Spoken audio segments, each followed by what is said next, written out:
Hola, personas detrás de la pantalla, sean bienvenidos al pequeño rincón de la lectura.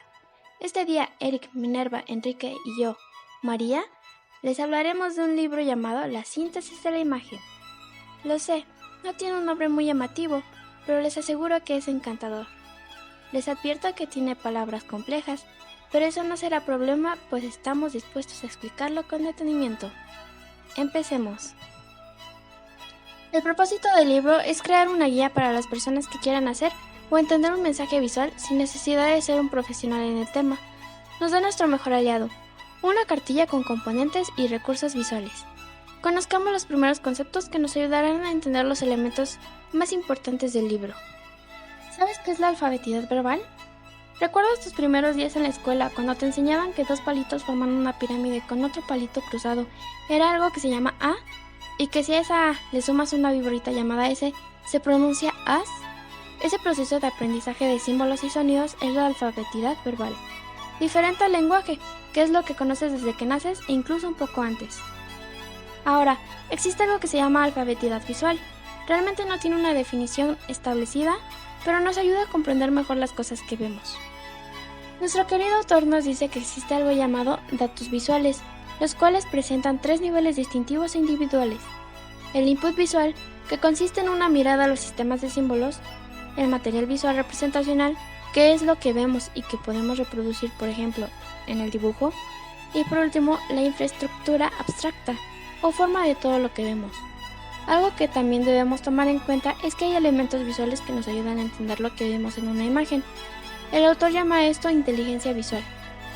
Los elementos son el punto, la línea, el contorno, la dirección, el tono, el color, la textura, la escala, proporción y la dimensión o movimiento.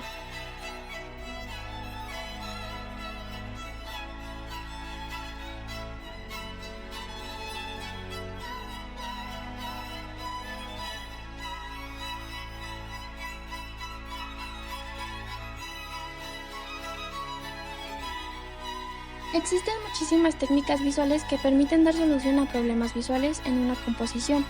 Entre ellas están el contraste, lo que es opuesto a la armonía, la exageración, que es opuesta a la reticencia, o la espontaneidad, opuesta a la predictibilidad, entre otras.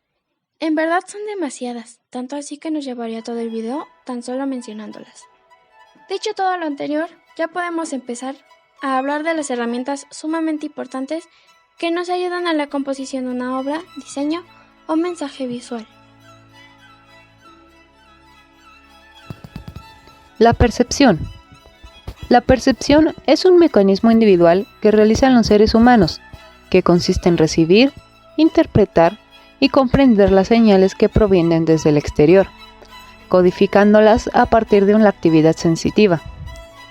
Se trata de una serie de datos que son captados por el cuerpo a modo de información bruta, que adquirirá un significado luego de un proceso cognitivo que también es parte de la propia percepción. En esta materia se crean diseños a partir de muchos colores, contornos, texturas, tonos y proporciones relativas. Interrelacionamos activamente esos elementos y pretendemos un significado. El resultado es la composición, la intención del artista, el fotógrafo o el diseñador. En este proceso hay dos pasos. El ver y el diseñar son interdependientes tanto para el significado en sentido general como para el mensaje en el caso de que se intente responder a una comunicación específica. El equilibrio es la referencia visual más fuerte y firme del hombre, su base consistente e inconsistente para la formulación de juicios visuales. Más allá de lo constructo horizontal-vertical, que es la forma más sencilla de equilibrio, se encuentra el reajuste dependiendo de la variación del peso. En la expresión visual, el proceso de estabilización impone un eje vertical con un referente secundario horizontal. Entre los dos establecen factores estructurales que miden el equilibrio. Al eje se le llama eje sentido. La mejor herramienta para calcular el equilibrio es la misma intuición humana. Tensión es la variable dinámica de las imágenes fijas. Las cosas que tenemos en nuestro entorno parecen no tener equilibrio. Ejemplo de ello es el círculo.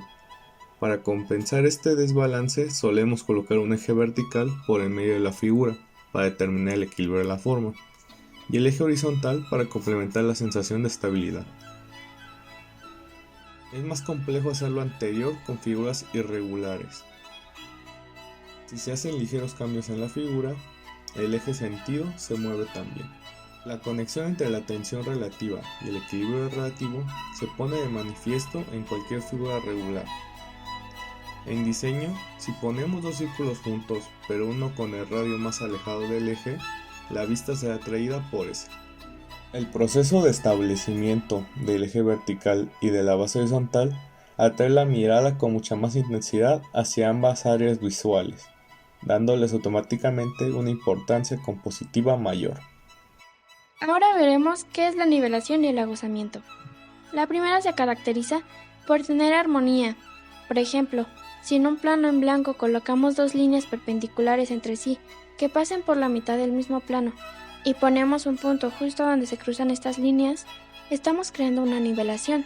Sin embargo, si en el mismo plano agregamos otras dos líneas pero diagonales y ponemos el mismo punto en una esquina donde no toque ninguna línea, se llama aguzamiento, caracterizada por no tener estabilidad. Ahora bien, es posible que haya un tercer estado de la composición visual que no está nivelado ni aguzado, es decir, que por ejemplo el punto apenas esté tocando una línea, pero la mayor parte del cuerpo se encuentre suspendido en el plano. A continuación, algunos ejemplos.